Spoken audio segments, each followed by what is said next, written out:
పచ్చని ప్రకృతి ప్రశాంతతకు మారుపేరుగా ఉండే గ్రామాలవి. కానీ కొన్ని రోజులుగా రణరంగం జరుగుతోంది అక్కడ. పోలీసులు బూటు చప్పుళ్లు నిరాటంకంగా వినిపిస్తున్నాయి. ఇంట్లోంచి కాలు బయట పెట్టాలంటే పోలీసు అనుమతి ఉండాల్సిందే. సవాలక్ష ఆంక్షలున్నా సరే గ్రామస్తులు వీధుల్లోకి వస్తున్నారు. ప్రభుత్వ వైఖరిపై భగ్గుమంటున్నారు. Godavari aqua mega food park వద్దంటూ కదం తొక్కుతున్నారు. దీంతో తీవ్ర ఉద్రిక్త పరిస్థితులు కనిపిస్తున్నాయి అక్కడ.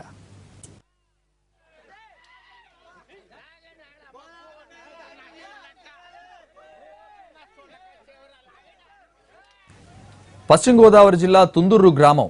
ఈ గ్రామంలోనే Godavari aqua mega food park ఏర్పాటు కానుంది.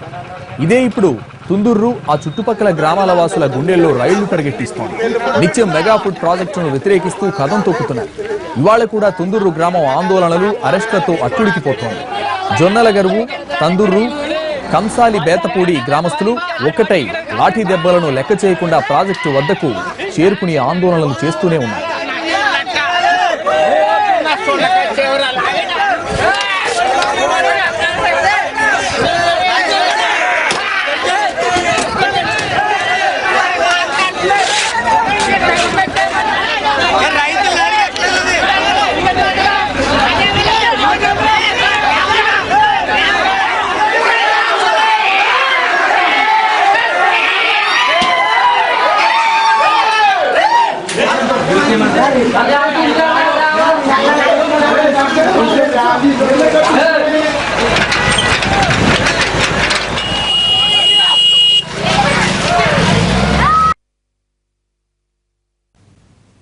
ఫుడ్ పార్క్ ఏర్పాటు చేస్తే పచ్చని పంట పొలాలు నాశనమవుతాయని ఆవేదన వ్యక్తం చేస్తున్నారు రైతులు.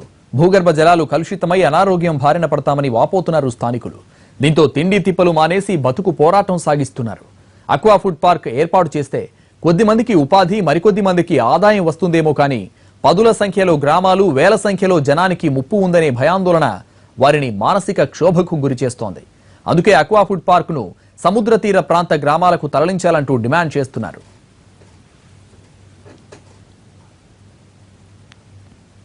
సబ్ కలెక్టర్ గారు వచ్చి అలా కాదు అబ్బాయి ₹3 పెట్టి వాళ్ళు కొనుక్కున్నారు కాబట్టి ఫ్యాక్టరీకి ఏదో కొన్ని ప్రాసెస్లు ఉంటాయి కదా, దానికి మీకు చెప్తాను, మీరు అంగీకరించాలన్నాడు. మేము అంగీకరించమండి. మాకు కావాల్సింది ఇక్కడ ఫ్యాక్టరీ కట్టొద్దు. ఇది 2 పంటలు సారవంతంగా పండే పొలం. ఆ పొలాన్నే మీరు పండించుకోండి. కింద పొలాలు పండమంటున్నారు కాబట్టి వాటిని చేపల చెరువులు తవ్వుకోండి, ఆ పక్కన ఉన్నాయి కాబట్టి. అంతే తప్ప ఇక్కడ మా ప్రజలను కానీ మమ్మల్ని కానీ నాశనం చేయొద్దు. మీకు డబ్బులుంటే ఇంకో చోట ఎక్కడన్నా పెట్టుకుని వ్యాపారం చేసుకోండి, అంతేగాని ఇక్కడ ప్రజల జీవితాలతో ఆడుకోవద్దు అని చెప్పేసి చెప్పాం సార్. ₹1,00,000 ₹10 లక్షలు కొనుక్కుని భూమి ఇది కాలేజీ పెడతామని చెరువు తవ్వుకుంటామని చెప్పి ఇది ఆక్వా కొబ్బరి మళ్ళీ ఏదో కొత్త ఫ్యాక్టరీ పెట్టారు ఇక్కడ. అది కెమికల్ ఫ్యాక్టరీ, అన్ని రకాలుగా 340 కోట్లతోటి ప్రాజెక్ట్ పెట్టండి. మాకేమీ తెలియదు రైతులు ఎవరికి. దాంతో 3 గ్రామాల వాళ్ళు మేము అంతా ధర్నా చేస్తున్నాం. ఇక్కడ పెడతాకి ఇల్లేదు అన్నమాట. అది బలవంతంగా లాక్కిని 10 ఎకరాలు ఉన్న రైతు దగ్గర అమ్మేసుకున్నప్పుడు 1-2 ఎకరాలు ఉన్నవాడు దాన్ని సాగు చేసుకోలేక నెక్స్ట్ వీళ్ళకి ఒత్తిళ్ళకి భయపడి ఈ 80 ఎకరాలని ఈ విధంగా కబ్జా చేశారండి. దీంట్లో ఫుడ్ ఫ్యాక్టరీ పెట్టడం వల్ల మా అందరికీ పొల్యూషన్, జల పొల్యూషన్ ముఖ్యంగా చాలా 18 గ్రామాలు దీన్ని ఆనుకుని ఉన్నాయి. ఇక్కడ నుండి ముత్యాలపల్లి వరకు కింద భూములకి, అదేవిధంగా ఇటుకేసి పాలకొల్లు ఆ రూట్ వరకు ఎదురు నీరు వెళ్ళే కొంతేరు వాటి వరకు కూడా ఇదంతా జల కాలుష్యం. భీమవరం ప్రాంతంలో అక్వా హబ్ ఏర్పాటు చేస్తే చాలా మందికి ఉపాధి లభిస్తుందని, అభివృద్ధికి ఆస్కారం ఉంటుందని తొలి రోజుల్లో భావించారు. అయితే ఇప్పుడు ఆ పరిస్థితి లేదు. ఫుడ్ పార్క్ యాజమాన్యం ఎలాంటి జాగ్రత్తలు తీసుకోకుండా, ప్రమాణాల పాటించకుండా వ్యవహరిస్తుందని ఆరోపిస్తున్నారు గ్రామస్తులు. గతంలో ఏర్పాటైన డెల్టా పేపర్ మిల్లు కారణంగా యనమల కుదురు కాలువ ఇప్పుడు కాలుష్య కాసారంగా మారిపోయింది. ఒకప్పుడు మంచినీరు పారే కాలువలో ఇప్పుడు డ్రైనేజీ నీరు ప్రవహిస్తోంది. దీంతో అక్వా పార్క్ అంటేనే భయపడిపోతున్నారు తుందూరు సమీపవాసులు. ఆక్వా ఫుడ్ పార్క్ ఏర్పాటు చేసి తీరుతామని సాక్షాత్తు సీఎం చంద్రబాబు చెప్పినా ప్రజలు మాత్రం ఒప్పుకునే పరిస్థితి కనిపించడం లేదు.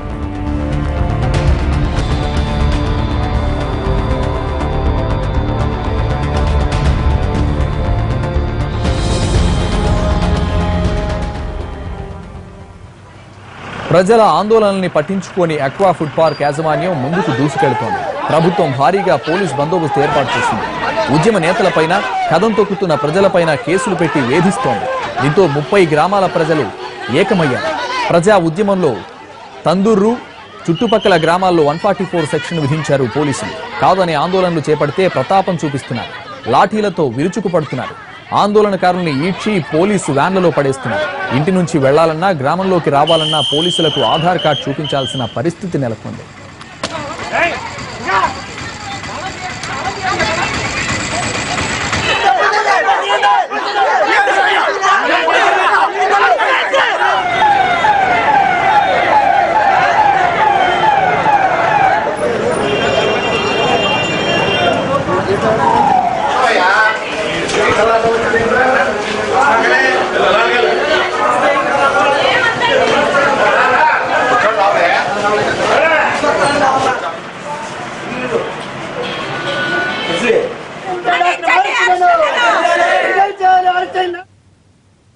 ఫుడ్ పార్క్ ఏర్పాటు చేస్తే తమకు ముప్పు తప్పదని భావించిన జనం రోజుకో చోట ఆందోళన కొనసాగిస్తున్నారు. వీరి ఆందోళనకు రాజకీయ పార్టీలు తోడు కావడంతో అక్వా ఫుడ్ పార్క్ నిర్మాణం ఆలస్యంగా జరుగుతోంది తప్ప ఆగే పరిస్థితి లేదు. నెలపాటు పోలీసులకు గ్రామస్తులకు మధ్య ఘర్షణ వాతావరణం నెలకొనడంతో తమ డిమాండ్లు పరిష్కరించాలని స్థానికులు కోరుతున్నారు. 350 కోట్లకు పైగా విలువైన ప్రాజెక్టుని అంతర్జాతీయ ప్రమాణాలతో నిర్మిస్తుండటంతో పొల్యూషన్ వచ్చే అవకాశమే లేదని అధికారులు చెబుతున్నా దానిపై అవగాహన పెంచడంలో మాత్రం విఫలమవుతున్నారు.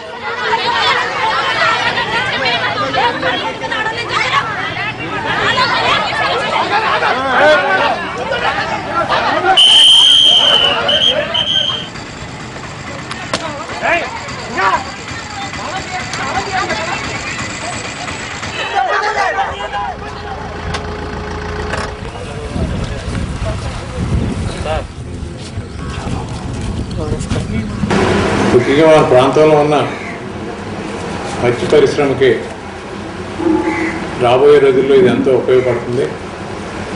మేము నెలకొల్పడం కాకుండా ఇంకో 30 మందికి ఇక్కడ ఇండస్ట్రీస్ పెట్టుకోవడానికి కానీ ఐస్ ప్లాంట్లు కానీ ఈ రైలుకి సంబంధించిన చేపలకు సంబంధించిన చిన్న చిన్న పరిశ్రమలు పెట్టుకోవడానికి కూడా ఇక్కడ మేము భూములు కూడా అలాట్ చేయడం జరుగుతుంది. సుమారు 32 మందికి ఇక్కడ ఇంకా చిన్న చిన్న పరిశ్రమలు రావడానికి కూడా మేము కావాల్సిన ఎలక్ట్రికల్ సదుపాయం, డ్రింకింగ్ వాటర్, అలాగే పొల్యూషన్ నుంచి ఇబ్బంది లేకుండా ఈటీపీ కూడా పెట్టి అందరినీ కూడా ఒక ఇది మంచి మోడల్ పార్క్ చేయాలనే ఉద్దేశంతో దీన్ని మేము స్టార్ట్ చేయడం జరిగింది.